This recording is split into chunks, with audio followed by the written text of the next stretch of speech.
Assalamualaikum warahmatullahi wabarakatuh. Alhamdulillah wassalatu wassalamu ala rasulillah wa ala alihi wa sahbihi wa mawala. Amma ba'du.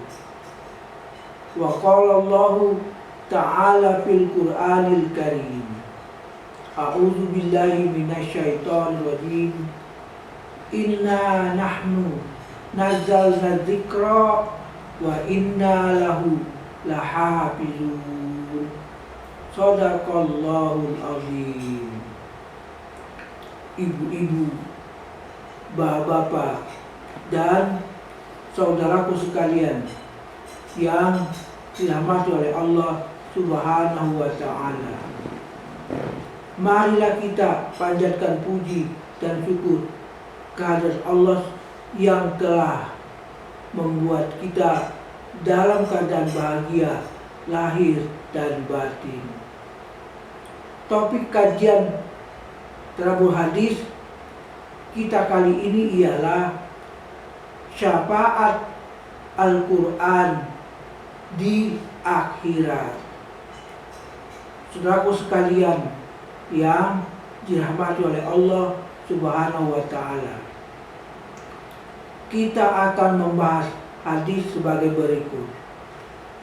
An Abi Amamatal Bahili qala sami'tu Rasulullah sallallahu alaihi wasallam yaqul Iqra'ul Qur'an fa innahu ya'ti yaumal qiyamati syafi'an li ashabi.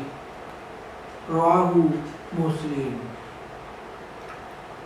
An Abi Amamatal Bahili qala, dari Abu Umamah Al-Bahili ia berkata, Sami'tu Rasulullah sallallahu alaihi wasallam yaqul, aku pernah mendengar Rasulullah sallallahu alaihi wasallam bersabda, Iqra'ul Qur'an, bacalah Al-Quran, fa innahu ya'ti yaumal qiyamah, sebab ia akan datang di hari kiamat, syafi'an di ashabi, kelak sebagai pemberi syafaat kepada pembacanya.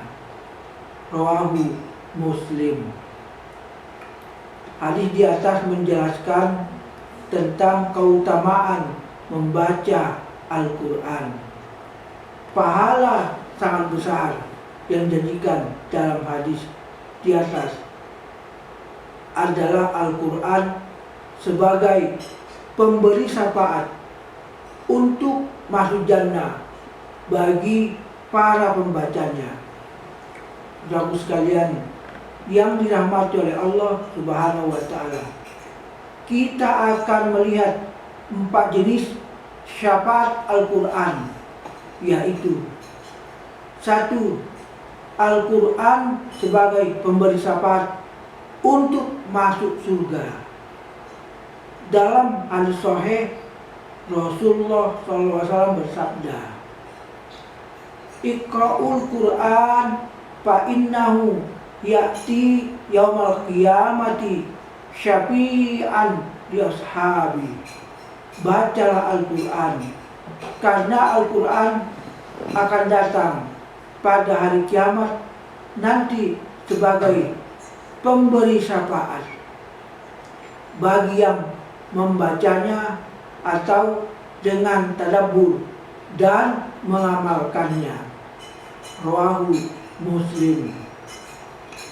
Syekh Faisal Al-Mubarak rahimahumullah menjelaskan, hadis ini merupakan motivasi dan perintah agar kita terus membaca Al-Quran, dan bahwasanya ia memberikan syafaat bagi penjaganya, yaitu orang-orang yang selalu membacanya, berpegang teguh dengan kandungannya, melaksanakan perintahnya, dan menjauhi larangannya.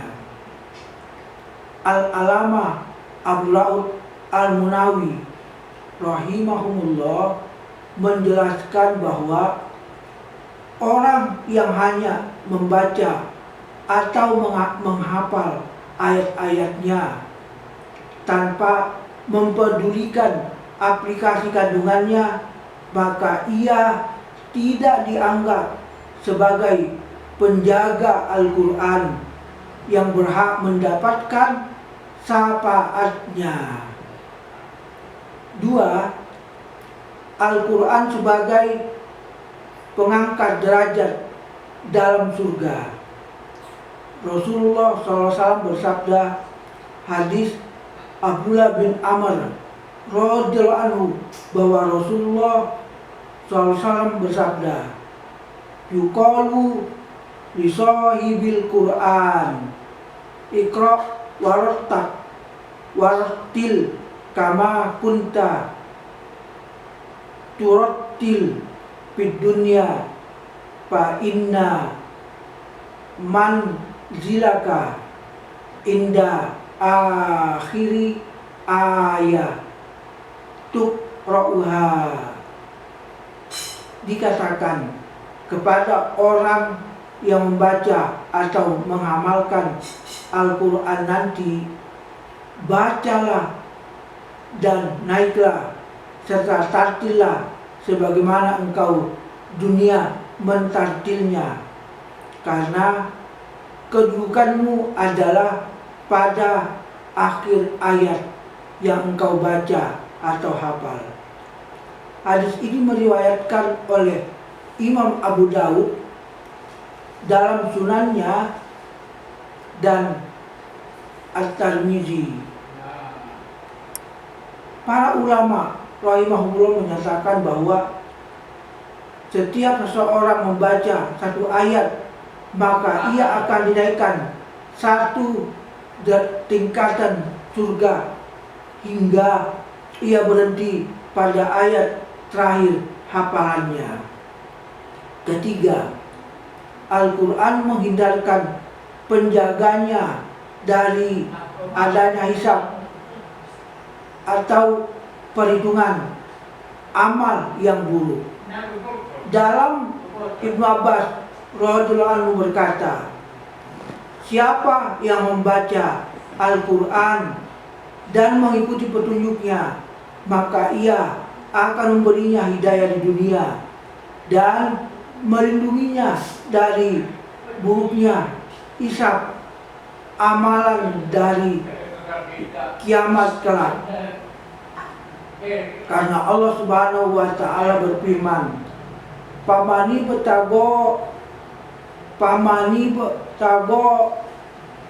beta'a hudaya fala yadillu wala yashqa. Maka barang siapa yang mengikuti petunjukku, dia akan sesat dan tidak akan celaka. Quran surah Toha ayat 123. Dalam ayat ini